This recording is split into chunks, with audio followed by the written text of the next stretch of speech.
Allahumma inni, ya Allah sesungguhnya aku a'udzubika, berlindung kepada Engkau, ya, minal khubuthi, dari gangguan syaitan laki-laki. Syaitan tadi istilah untuk jin yang apa? Jin yang bagaimana? Jin yang kafir. Nah, termasuk jin yang fasik juga masuk, karena jin fasik itu kan milik syaitan. Jadi kalau kita baca doa tadi bismillah, kemudian baca doa masuk kamar mandi, itu nanti Pak ada satir, ada tirai ghaib yang kita nggak bisa lihat, tapi bangsa jin bisa lihat itu, sehingga seperti mungkin blur atau buram atau bagaimana tidak bisa melihat aurat kita. Apalagi jika yang sudah suami istri, ketika melakukan hubungan biologis harus baca doa Pak. Nek boten bahaya. Nah doanya gimana Pak? Coba diikuti. Bismillah. Allahumma jannibna syaitana wa jannibis syaitana ma razaqtana.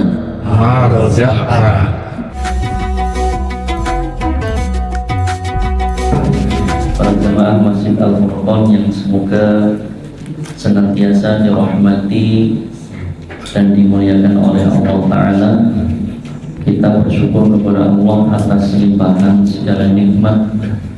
Salawat teriring salam semoga senantiasa tercurahkan kepada baginda Rasulullah Muhammad sallallahu alaihi wasallam, kepada keluarga beliau, kerabat, sahabat serta pengikut beliau yang istiqomah hingga akhir zaman. Amin.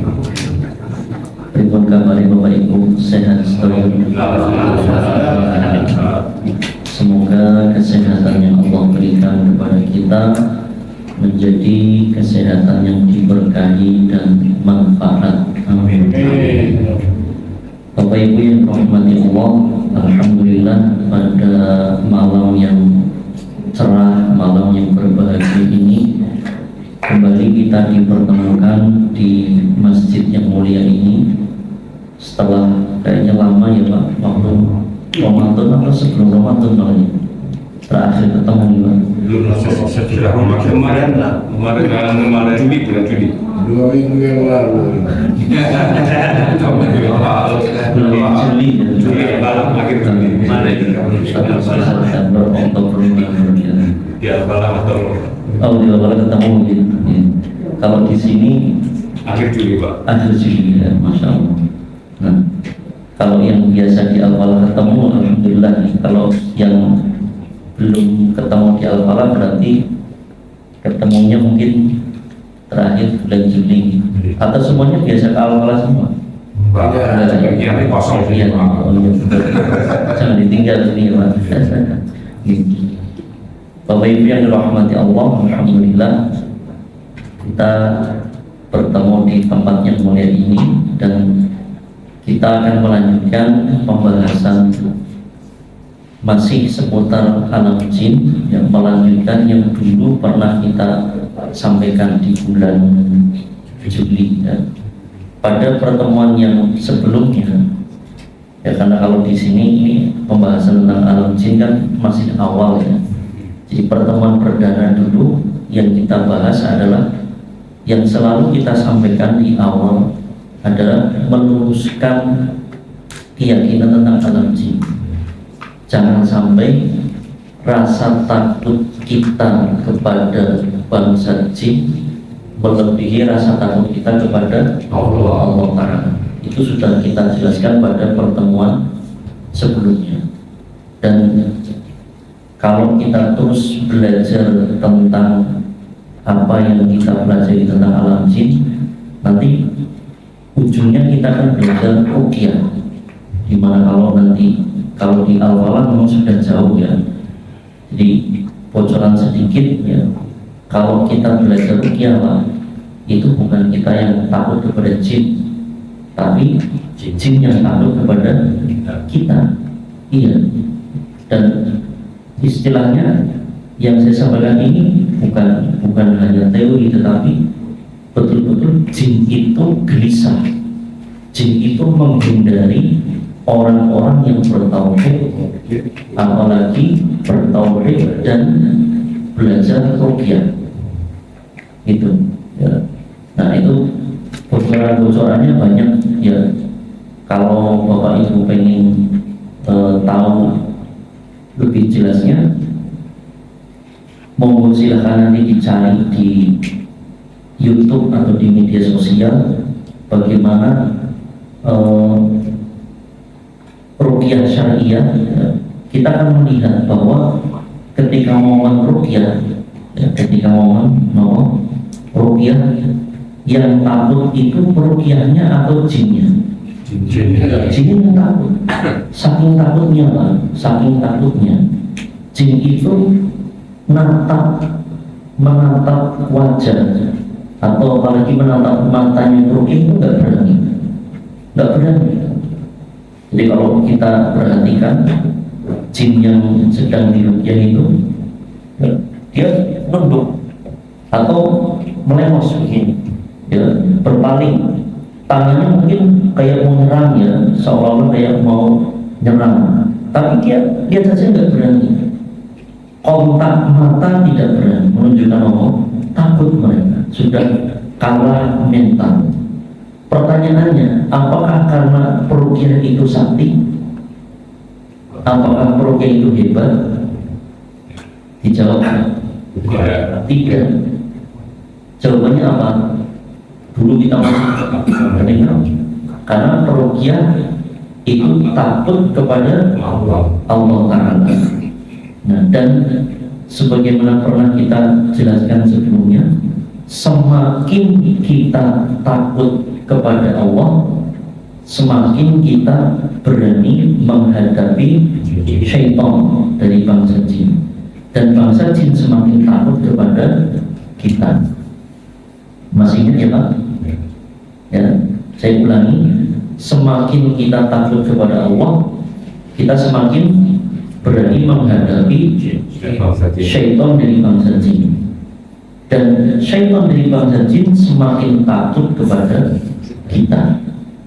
Dan sebaliknya, semakin kita berani melanggar perintah Allah Ta'ala, ya, semakin kita berbuat maksiat kepada Allah, semakin kita takut kepada syaitan dari bangsa jin, dan bangsa jin akan semakin berani dan semakin meremehkan kita.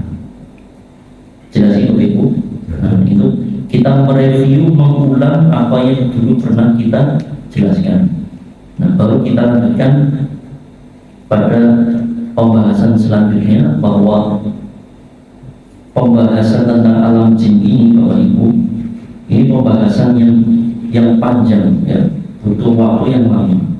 Jadi kita akan belajar bertahap ya. Nah, setelah kemarin kita jelaskan terkait itu kemarin ya, kita meluruskan jangan takut kepada bangsa jin. Selanjutnya adalah kita waspada terhadap bangsa jin ini, karena mereka selalu menggoda, menyesatkan, menjerumuskan manusia ya, selalu berusaha untuk menjerumuskan kita ke dalam kesalahan, mengganggu, dan berbagai hal lainnya dimanapun kita berada, kapanpun kita ada, dan dalam kondisi bagaimanapun.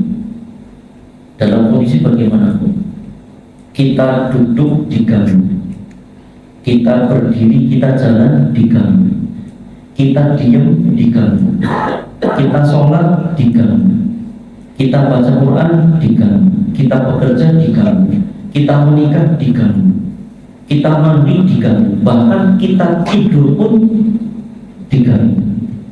Dan gangguan bangsa jin ketika manusia tidur itu lebih besar dibandingkan gangguan ketika kita sedang sadar. Maka dari itu kita perlu waspada, perlu mawas diri dan kita perlu tahu bagaimana sih tipu daya mereka. Nah, pada malam hari ini kita akan jelaskan sebagian tentang seluk-beluk alam jin, dan kita perlu membentengi diri, ya. Yaitu kita jelaskan dulu Bapak Ibu bahwa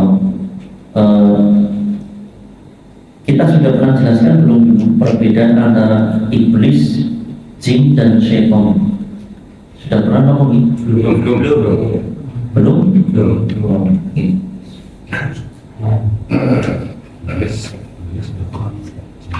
Nah, kita jelaskan dulu karena istilah-istilah ini akan sering kita dengar. Pertama iblis, kedua jin, ketiga syaitan. Pertama iblis. Jadi iblis ini adalah nenek moyangnya bangsa jin. Nenek moyangnya siapa? Bangsa jin. Ya, sebagaimana Nabi Adam alaihissalam nenek moyangnya kita manusia. Jadi nenek moyang kita siapa Pak? Nabi Adam alaihissalam.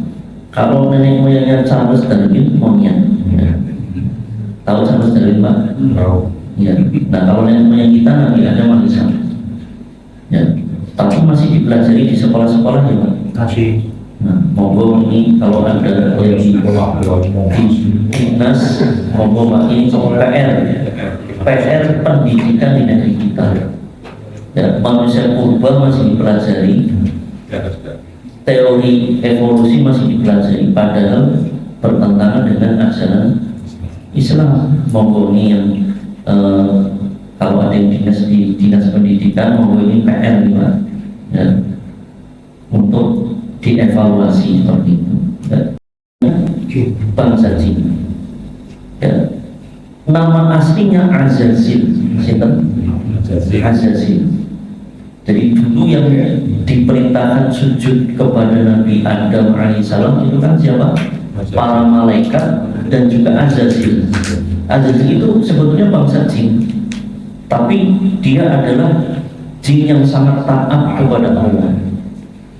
Dan ketaatannya menyamai malaikat, sehingga ketika Allah perintahkan malaikat sujud untuk menghormati Nabi Adam alaihissalam, Azazil itu masuk dalam perintah itu karena Azazil itu saat itu masuk di dalam barisannya para malaikat.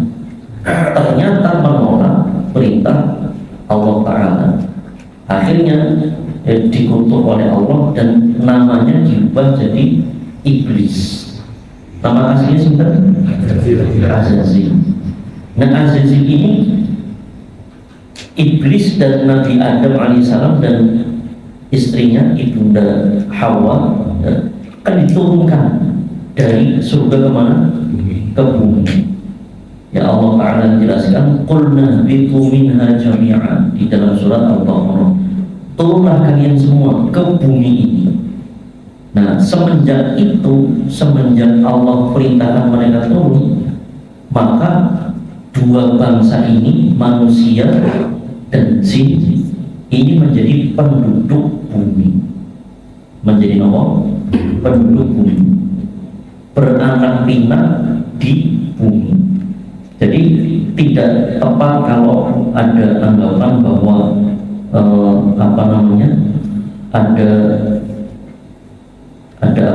ada jin di angkasa, di planet-planet. Tidak. Jadi jin itu penduduk bumi, tidak berada di angkasa, tidak. Karena kalau sudah bicara langit itu nanti ada gerbang langit, yaitu nanti di surat Al-A'raf ayat 40, yaitu ada gerbang langit di mana siapapun yang akan melewati gerbang langit itu ya tidak boleh kecuali dengan izin Allah. Apalagi bangsa jin tidak bisa. Nah, selanjutnya bangsa jin dan manusia itu punya keturunan. Nabi Adam dan ibunda Hawa punya keturunan disebut manusia. Kemudian iblis ya, dan pasangannya, jadi iblis itu punya pasangan ya, tapi tidak disebutkan siapa namanya. Jadi jangan, saya jelaskan dulu, nanti bu ada yang tanya kalau Bojone itu siapa? Nabi Adam istrinya adalah ibu Hawa, bojone iblis siapa? Ya, saya jelaskan dulu. Yang jelas punya istri tapi tidak disebutkan siapa namanya. Ya. Nah, punya keturunan juga. Dari dua bangsa ini, manusia dan jin, itu nanti terbagi dua. Ada yang muslim, ada yang kafir. Kafir itu berarti non-muslim. Ada yang muslim, ada yang kafir. Ya, jelas ya Pak?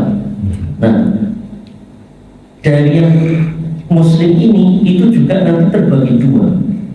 Muslim yang soleh, yang taat, dan ada muslim yang fasik, yang tidak taat, entah dari manusia ataupun jin. Ya, muslim tapi buatan sholat, ada yang Pak? Banyak. Muslim tapi korupsi. Itu muslim tetapi fasik. Dan kalangan bangsa jin juga sama. Ada jin muslim yang soleh, yang taat. Ada jin muslim yang soleh dan taat. Ada jin muslim yang fasik. Dan ada jin yang kafir. Dan jin yang kafir inilah yang disebut dengan istilah syaiton. Syaiton, ya, kalau jin kafir berarti disebut syaiton dari bangsa jin. Kalau manusia kafir disebut syaiton dari bangsa manusia. Jelas ya Pak? Jadi secara lebih detail bangsa jin itu terbagi tiga. Pertama, jin muslim yang soleh dan taat. Kedua, jin muslim tetapi fasik. Ketiga, jin yang kafir yang dijuluki sebagai syaiton dari bangsa jin. Sampai di sini ada gambaran Bapak Ibu.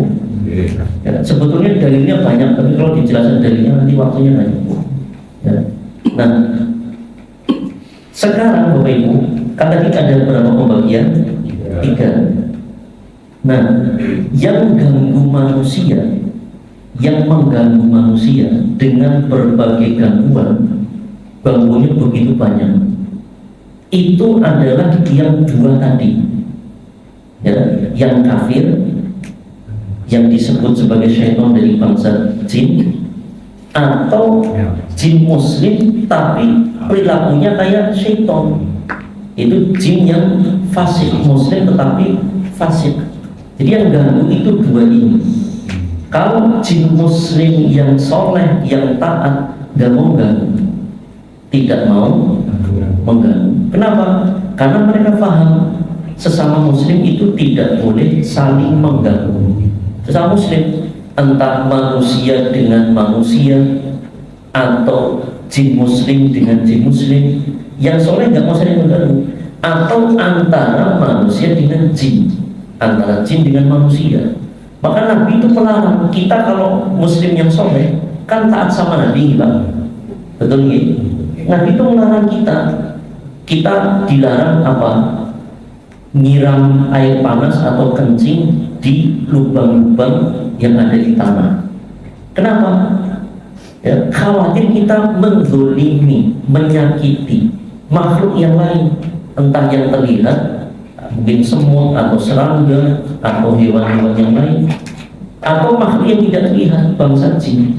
Kita nggak boleh menyakiti itu. Termasuk jika ada ular, ya, ular masuk rumah, ada kemungkinan, itu kan dua kemungkinan, ular beneran atau ular dari bangsa jin. Nah, Nabi mau melarang kita langsung dibunuh, jangan, diusir dulu, diusir sampai 3 hari, jangan langsung dibunuh. Kenapa? Nabi menjelaskan khawatir itu jin muslim. Khawatir siapa? Jin muslim. Nah, kalau sudah lebih dari 3 hari kok masih muncul lagi, dibunuh. Kenapa? Dua kemungkinan. Kalau itu ular beneran, ya berarti kan kalau itu ular beneran berarti kita dibolehkan membunuh ular karena berbahaya.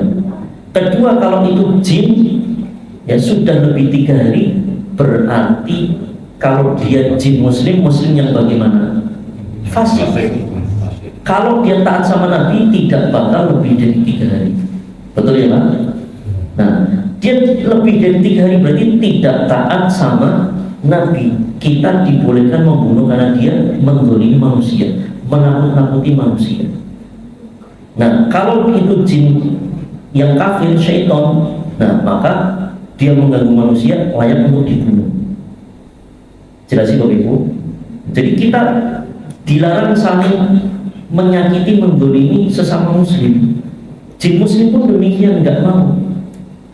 Nah, makanya kalau ada orang diganggu jin dengan berbagai gangguan sampai kesurupan, bahkan yang unik Bapak Ibu, kadang ada orang kesurupan nih Pak, ya, di rupiah jinnya itu minum maca, malah benerin gue kurang dengung, gue kurang panjang, gue ngaji mana nana orang gagal rupiah ngaji kurang bener, ya. Nah kalau yang jinnya model begitu itu model jin yang bagaimana Pak? Nah, muslim tapi fasik. Muslim tapi fasik. Cara ngadepinnya gimana Pak? Mau dijelasin sekarang apa nanti? Sekarang langsung bocoran ya. Jadi cara ngadepi jin begitu bagaimana? Tetap dibacakan. Tetap dibacakan. Karena begini Bapak Ibu, makhluk yang muslim yang soleh, entah itu malaikat, manusia ataupun jin, itu ketika mendengar Al-Quran senang betul, senang. Tapi ngapunten, muslim tapi sukanya ke bar, ke diskotik, cobi Pak, ketika lagi dugem nih, lagi ngibing-ngibing, itu lagu dugemnya diganti murotal. Mereka reaksinya apa? Alhamdulillah, begitu kok gimana? Ngamuk, loh kok ngamuk? Padahal itu Al-Quran, berarti itu manusia yang fasik. Dengar Al-Quran kok malah ngamuk. Nah, sama Pak, jin yang fasik itu tersiksa ketika mendengar Al-Quran, ya. Terutama jika yang membaca Al-Quran adalah orang yang bertauhid, orang yang soleh itu, maka jin yang fasik itu tersiksa dengan bacaan Al-Quran. Maka sejatinya jin fasik itu yang dia pura-pura, ya, dia pura-pura ketawa-ketawa, nyalah-nyalahkan, gue salah, gue kurang dengung, kurang panjang, sambil guyu-guyu. Ketone begitu ya Pak. Sebetulnya mereka itu sedang kesakitan. Sedang apa? Kesakitan karena dibacakan ayat ruqyah.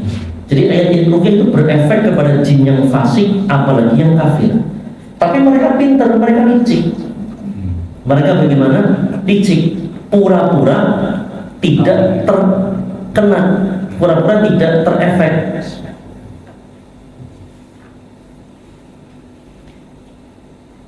Bahkan merendahkan orang yang baca, merendahkan orang yang baca, itu kurang dengung, ngaji bener rupiah. Nah, tujuannya apa?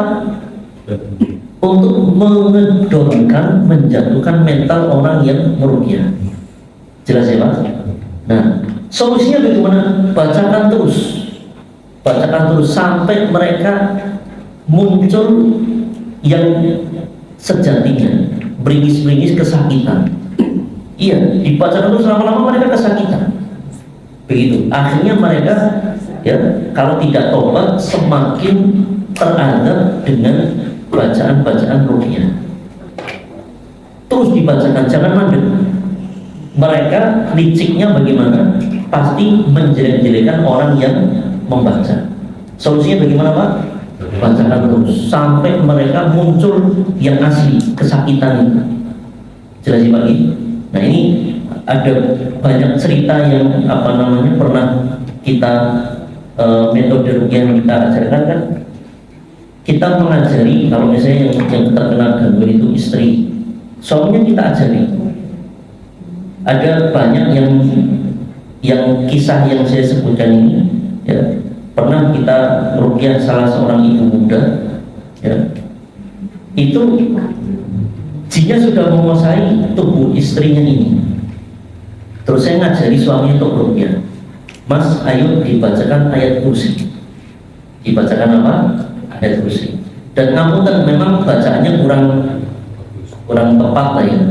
Nah, jadi jinnya itu ngedonkan. Ya, saya benerin bacaan saya, Mas kurang panjang Mas. Terus jin yang ditulisnya gimana? Ih, salah kowe. Langsung soalnya langsung mandek. Apalagi itu di tubuh istrinya kan malu begitu gitu Pak ya, secara manusiawi gitu. Nah, saya senyum-senyum lagi gitu, ini ngomong dasar mereka makhluk nopo licik begitu ya. Saya bilang ke suaminya, Mas tetap dibaca. Dia itu, saya tunjuk dia ini Mas, dia ini sedang kesakitan, tapi pura-pura meringis, pura-pura jelek-jelekan. Terus baca, nanti dia akan muncul aslinya. Benar, dia baca terus, baru akhirnya ngereng-ngereng kesakitan. Nah, seperti itu. Ada gambarannya Pak? Iya. Nah, dan kembali kepada tadi bahwa yang suka ganggu itu bagaimana? Jin yang bagaimana? Fasik atau jin yang kafir. Dan bentuk ganggu itu banyak sekali. Satu hal yang ingin saya sampaikan pada pertemuan malam hari ini, karena bentuk gangguannya kan banyak, bahwa satu hal yang sering terjadi, terutama ini ibu-ibu banyak yang hadir, ibu banyak. Nah, ini di kalangan laki-laki juga perempuan, tetapi lebih banyak perempuan. Itu apa? Jadi begini, bangsa jin itu kan ada laki-laki ada perempuan seperti manusia, betul?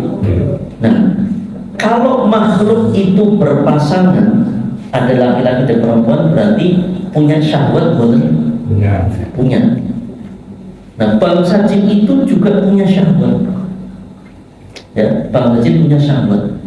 Dan ini yang dikhawatirkan adalah bisa jadi syahwatnya bangsa jin itu lebih liar, lebih tidak terkendali dibandingkan syahwatnya manusia. Coba Pak, kita manusia diciptakan dari apa Pak? Tanah. Gimana? Manusia yang diciptakan dari tanah saja kalau sudah syahwatnya bergejolak, hawa nafsunya sudah memuncak, lupa daratan. Betul Pak? Itu dari tanah. Coba makhluk yang diciptakan dari api. Api itu tabiatnya bagaimana? Ya, kalau digunakan di kompor, api itu diem apa enggak? Dia gejolak terus. Ketonnya diem, padahal dia itu gerak terus dan selalu ke atas bergejolak. Nah, itu sifat dasar api. Sifat dasar manusia kan anteng, tenang, kalem, tawadu, gimana? Itu saja kalau syahwatnya sedang memuncak tidak terkendali. Apalagi bangsa jin yang diciptakan dari api. Syahwatnya bagaimana Pak? Nggak bayang Pak. Nah, ini yang apa namanya yang ingin saya jelaskan begini. Mereka itu bangsa jin kan bisa melihat kita tidak bisa melihat mereka. Tapi dalam kondisi-kondisi tertentu mereka bisa muncul ya, dalam bentuk penampakan. Tapi penampakan nanti mungkin dibahas lain waktu ya, karena waktunya juga sangat terbatas ya. Jadi yang ingin saya jelaskan bahwa bangsa jin itu bisa melihat kita, tapi kita tidak bisa melihat mereka. Kita di rumah mereka bisa lihat bukan? Bisa. Kita dimanapun mereka bisa lihat. Allah Ta'ala menjelaskan di dalam surat Al-A'raf ayat 27, surat nomor Al-A'raf ayat 27, Allah Ta'ala firmankan, innahu yarakum huwa wa qabiluhu min haitsu la tarawnahum. Sesungguhnya dia itu iblis, wa qabiluhu dan bala tentaranya, para syaitan dari bangsa jin, jin yang kafir ataupun jin yang fasik, bisa melihat kalian wahai manusia, sementara kalian wahai manusia tidak bisa melihat mereka. Ada gambar sampai di sini gitu? Kita nggak bisa melihat mereka dalam wujud asli mereka, tapi kalau penampakan mereka bisa kita lihat. Nah, penjelasannya lain waktu. Nah, ini yang harus kita waspadai. Maka Bapak Ibu, ya, kita perlu membentengi diri kita dan aurat kita dari pandangan mata bangsa jin. Dari pandangan apa? Mata bangsa jin. Dalam berapa kondisi, dalam segala kondisi, terutama 3 kondisi. Pertama saat lepas baju, kedua saat masuk kamar mandi, ketiga kalau sudah bersuami istri, berarti saat berhubungan biologis. Ini harus baca doa. Kenapa? Kalau tidak, ya, manusia lepas baju nggak baca doa, masuk kamar mandi nggak baca doa, ketika berhubungan suami istri nggak baca doa, apa yang terjadi Pak? Yang terjadi nopo? Bangsa jin itu dengan gampang, bukan ngintip Pak, nonton, ya, nonton, nggak nonton gratis, nggak perlu kuota, nggak perlu wifi. Bayangin Pak, ya, bayangkan. Nah, kita orang Jawa kan ada istilah meeting tresno jalanan soko kulino. Maksudnya apa? Cinta itu muncul karena nopo? Karena kulino, karena kebiasaan. Makanya ada namanya cilok ya Pak, cinta lokasi. Nah, banyak cilok-cilok dan sejenisnya. Cinta lokasi, kerja bareng menjadi saling cinta. Misalnya nopo? Cinta lokasi. Sekolah bareng, kuliah bareng, jadi cinta lokasi. Ada jiwa cinta karena pertemanan atau karena bareng di grup WA. Cipuk cinta karena pertemanan di Facebook. Cigram cinta karena follow Instagram. Cintu cinta karena subscribe YouTube, dan seterusnya. Ada cici yang lainnya. Nah, itu kan banyak Gen Z kan begitu gimana? Ada cici yang lain kan begitu. Iya. Nah, ini yang perlu kita waspadai, ya. Nabi itu memberikan benteng kepada kita. Mungkin kita berpikir, loh, waduh, menghadapi setan yang angel dong. Tidak. Allah telah memberikan solusi. Dijelaskan oleh Nabi SAW begini Pak. Dalam hadis yang derajatnya hasan, riwayat Imam At-Tirmidzi, Nabi SAW menjelaskan, satru ma baina a'yunil jin wa 'awrati bani adam idza wada'a ahaduhum thawbahu an yaqula bismillah. Satir, apa itu satir? Ini satir Pak, apa ini? Penutup, tirai, ya. Satir atau penutup atau korden, tirai antara pandangan mata bangsa jin wa aurati bani adam, terhadap auratnya manusia, ya. Idza wada'a ahaduhum thawbahu, ketika manusia melepas baju, an yaqula bismillah, itu dengan mengucapkan bismillah. Maka doa lepas baju bagaimana? Bismillah. Terus ketika kita masuk kamar mandi, apa doanya Pak? Diawali bismillah juga. Bismillah, Allahumma inni a'udzubika minal khubuthi wal khaba'ith. Monggo dibaca bareng-bareng Bapak Ibu. Bismillah, Allahumma inni a'udzubika minal khubuthi wal khaba'ith. Sekali lagi. Bismillah, Allahumma inni a'udzubika minal khubuthi wal khaba'ith. Artinya orang beri. Monggo disimak. Bismillah, yang dengan menyebut nama Allah. Allahumma inni, ya Allah sesungguhnya aku, a'udzubika, berlindung kepada Engkau, ya, minal khubuthi, dari gangguan syaitan laki-laki. Syaitan tadi istilah untuk jin yang apa? Jin yang bagaimana? Jin yang kafir. Nah, termasuk jin yang fasik juga masuk, karena jin fasik itu kan milu-milu syaitan. Jelas ya Pak? Dari gangguan syaitan yang laki-laki, jin-jin kafir yang laki-laki, wal khaba'ith ataupun jin kafir yang perempuan.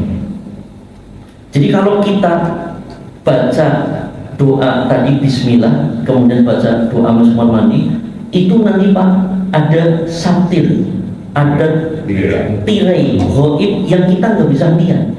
Tapi bangsa jin bisa lihat itu, sehingga seperti mungkin blur atau buram atau bagaimana tidak bisa melihat aurat kita. Kita terlindung begitu. Apalagi jika yang sudah suami istri, ketika melakukan hubungan biologis harus baca doa Pak. Nek boten bahaya. Kenapa bahaya? Bukan jine urun rembuk, melu-melu, urun kuping apa urun irung, ya, begitu bahaya. Nah doanya gimana Pak? Doa ketika suami istri perlu boten, jangan-jangan belum hafal. Belum, bismillah. Nah, bismillah dong. Kamu malah orang belum baca doa, saya langsung perlu dianungin Pak Bu. Ini ilmu ya, bukan tabu ya. Coba diikuti. Bismillah. Bismillah. Allahumma jannibna syaitana jannibna syaitana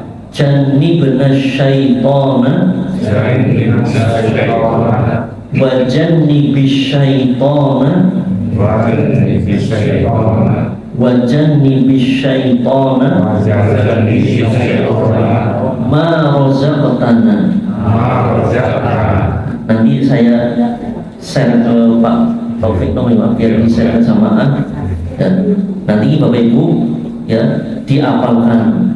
Misalnya Bapak kan, Pak mau disit masa doa disit Pak, ada langsung. Nah, ini penting sekali,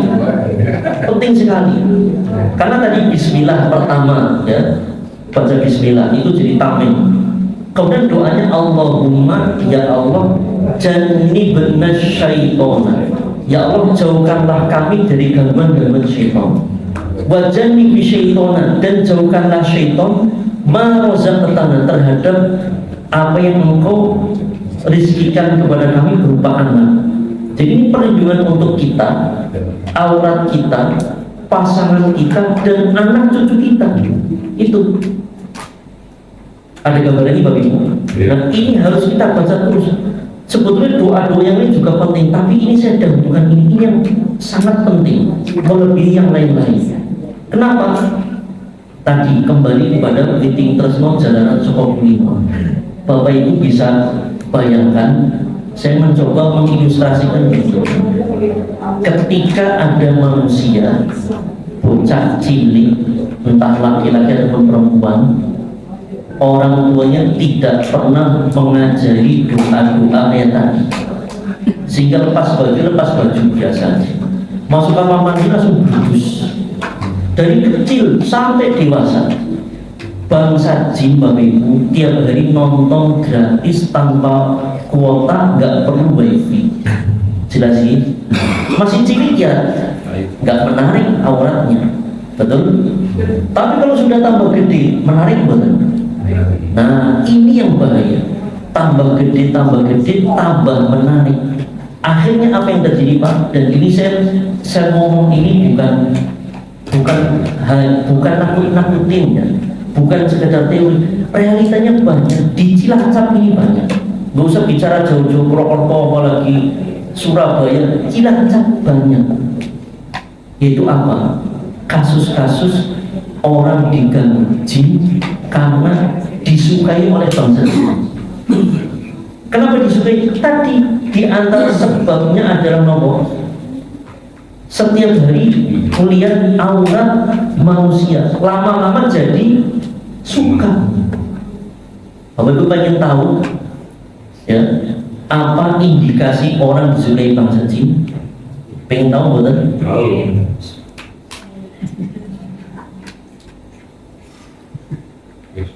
Dan ketika saya jelaskan ini, setelah itu biasanya banyak yang jawab, Ustaz, saya mengalami begitu ya. Iya benar. Saya ngisi di mana-mana banyak yang curhat begitu.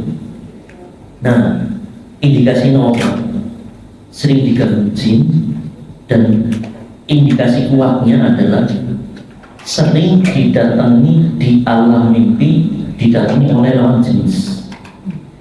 Tentu dalam wujud yang menarik. Kalau wujud yang asli ada gadile apa ya nggak bakal mau manusianya. Diganggu, dirayu di alam mimpi.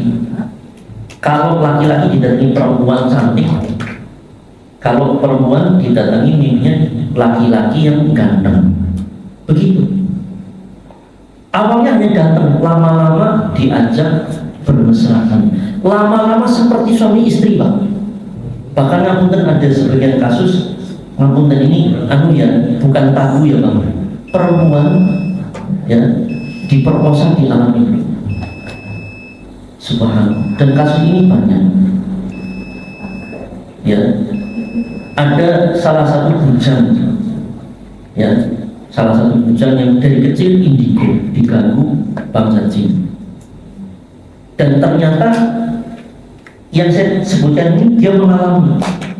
Dia sering melihat penampakan macam-macam bentuknya, di antaranya penampakannya adalah perempuan cantik.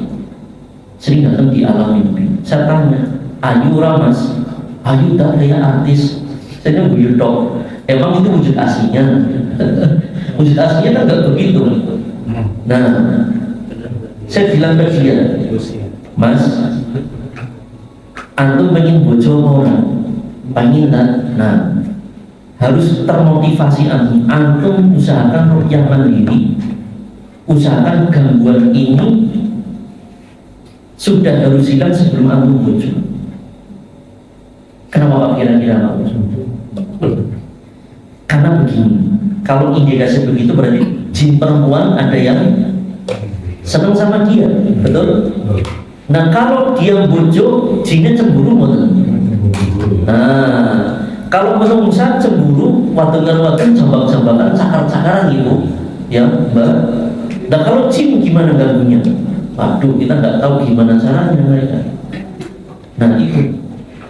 Dan ternyata yang saya khawatirkan terjadi, menikah tapi kondisinya belum hilang. Yang saya khawatirkan terjadi, istrinya ikut kena ganggu. Dan perempuan lebih banyak, Bu. Perempuan lebih banyak. Dan nanti perempuan itu bisa nanti intervensi kepada suaminya kalau dia sudah menikah. Jadi apa? Perempuan itu kalau ada perempuan yang sering mimpi didatengin laki-laki, ya, dan di sana seperti suami istri atau mengganggu atau merayu, apalagi sampai seperti suami istri, segera rukyah mandiri, segera. Kalau tidak, waduh bahaya. Nanti bisa ke anak cucu, nanti jadi jenazah. Nah, dan ada yang tadi saya sebut intervensi, jinnya kepengen diusir, betul? Jinnya kepengen diusir apa enggak mereka? Enggak mau, ya kan? Nah, jinnya itu intervensi kepada suaminya. Istrinya sudah kepengen diruqyah, tapi yang dipengaruhi suaminya, biar jangan diruqyah. Entah ditakut-takut atau bagaimana, akhirnya ada kejadian yang perempuan tadi ini sudah punya anak, ya. Istrinya sudah minta diruqyah, suaminya nggak mau. Kan kita nggak mungkin meruqyah seorang wanita tanpa seizin suami. Padahal kasusnya begitu, Pak. Nah, begitu. Ada gambaran, Pak. Dan perempuan lebih banyak. Kemarin juga kita juga dapati yang seperti itu. Ketika ada indigo, terus saya tanya, langsung saya to the point, Mbak, sering nggak mimpi didatangi laki-laki? Iya Ustaz. Nah, harus segera ruqyah mandiri. Padahal sudah punya anak, begitu. Nah, mungkin sampai di sini dulu karena waktunya habis. Monggo jika ada pertanyaan, Pak. Saya Pak Ustaz. Ya, monggo silakan. Bangsa jin itu ada yang muslim ya dan ada yang kafir. Nah, yang muslim itu mereka masuk surga atau tidak gitu. Atau setelah di surga itu tetap dia bangsa jin atau dia berwujud. Nah, itu bangsa. Terima kasih. Ada lagi sekaligus nanti jawab sekalian. Monggo yang lain, ibu-ibu. Betul. Ya, cukup saja. Ibu nggak mau takut sama gitu. Monggo yang lain, bawa-bawa dulu. Nggak ada, langsung dijawab gitu. Jadi Bapak Ibu yang dirahmati Allah, bangsa manusia dan jin itu kan dua bangsa yang disebut at-taqolain, yaitu bangsa yang diberikan beban taklif, beban syariat ya. Dan kaidahnya sama, yang taat kepada Allah masuk surga, baik itu manusia ataupun jin. Yang kafir masuk neraka, baik manusia ataupun jin. Dalil yang sangat jelas nanti Bapak Ibu bisa dibuka di surat Ar-Rahman, surat apa? Ar-Rahman ayat 56 dan 74. Ayat berapa? 56 dan 74. Nah, di dua ayat ini Allah Ta'ala menyebutkan tentang bidadari surga. Nah, Allah Ta'ala menjelaskan lam yatmithunna insun qablahum wala jan. Nah, di dalam surat Ar-Rahman ayat 74-nya lam yatmithunna insun qablahum wala jan, ya, dengan redaksi sangat mirip ya. Yang artinya para bidadari surga ini masih orisinil, belum tersentuh oleh siapapun dari manusia ataupun jin. Nah, menunjukkan bahwa bidadari surga disiapkan untuk manusia dan jin. Nah, kalau bidadarinya disiapkan berarti kan mereka masuk surga. Jelas sih Pak? Nah, ada pun pertanyaan selanjutnya, apakah nanti surganya manusia dengan surganya jin itu bareng, gabung atau bagaimana? Nah, sampai di situ saya belum menemukan keterangan yang menjelaskan situ dari para ulama. Ya, apakah nanti mereka diwujudkan seperti manusia bisa saling melihat atau bagaimana? Saya belum tahu karena saya masih nyari-nyari, belum ketemu ya keterangan para ulama tentang di situ. Kalau di neraka, nah itu banyak dalil yang menyebutkan nanti mereka bareng diadab bareng-bareng. Manusia dan jin yang kafir diadab bareng-bareng di neraka. Ya, manusia bisa melihat jin, jin bisa melihat manusia ya, dalam wujud aslinya, tetapi diadab bareng-bareng. Dalilnya banyak.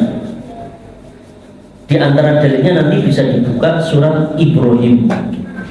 Surat apa? Ibrahim ayat 21 dan 22. Bahkan di surat 22, surat Ibrahim ayat 22 itu iblis pidato. Iblis pidato di mana? Di neraka. Nah, jadi kalau yang melihat iblis pidato di neraka berarti siapa?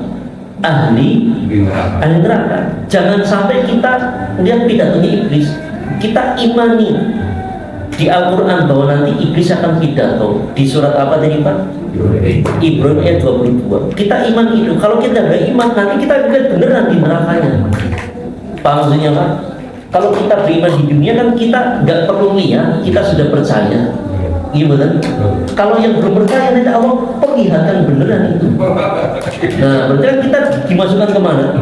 Ke neraka. Nah itu. Makanya sudah kita percaya saja sebagai orang beriman. Nah, jelas sih Pak? Ada lagi nomor itu? Mana? Oh iya, monggo silakan. Kan jadi itu beranak pinak ya? Iya. Terus ada 3 golongan kan, yang kafir, fasik, sama yang muslim. Kalau jin korin itu masuk golongan mana kan dia lahir bersama kita. Ya, jin korin itu dia aslinya kafir, ya, aslinya dia kafir. Kalau apakah jin korin itu lahir bersama kita? Sepertinya tidak. Mereka sudah ada duluan. Karena mereka mengganggu kita sejak kita lahir. Sudah mengganggu. Berarti mereka sudah ada duluan. Cuma Allah pasang-pasangin itu. Jin A dengan si fulan ini, jin B dengan si fulan yang lain, begitu.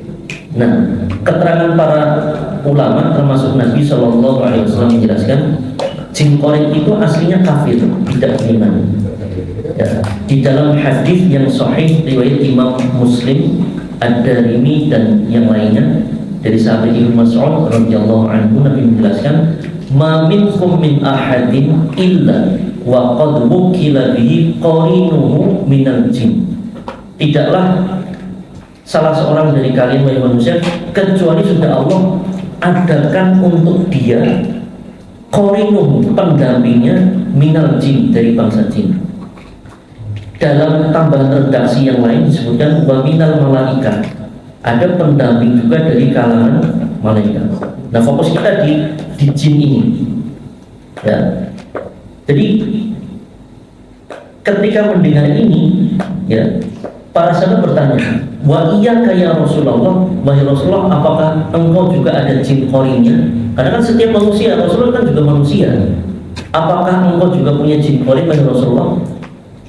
Beliau menjelaskan, wa iya, ya, aku juga punya jin korin. Walakinallaha a'anani, akan tetapi Allah Ta'ala menolongku. Fa'aslama, maka jin korinku, kata Nabi, masuk Islam. Fala ya'muruni illa bi khairin, maka jin korinku itu tidak memerintahkanku kecuali dengan kebaikan. Nah, dari sini para ulama memberikan keterangan. Pertama, para ulama sepakat jin korinnya Nabi masuk Islam. Berarti kan sebelumnya belum Islam. Secara umum jin korin itu belum Islam, berarti kafir. Jelas ya Pak sampai di sini. Poin pertama. Poin kedua, jin korinnya Nabi masuk Islam. Nah, sekarang poin ketiga, jin korin selain Nabi, selain korinnya Nabi bisa masuk Islam enggak? Nah, di situ para ulama berbeda pendapat. Pendapat yang lebih kuat, Allahu a'lam bishawab, bahwa jin korin bisa masuk Islam.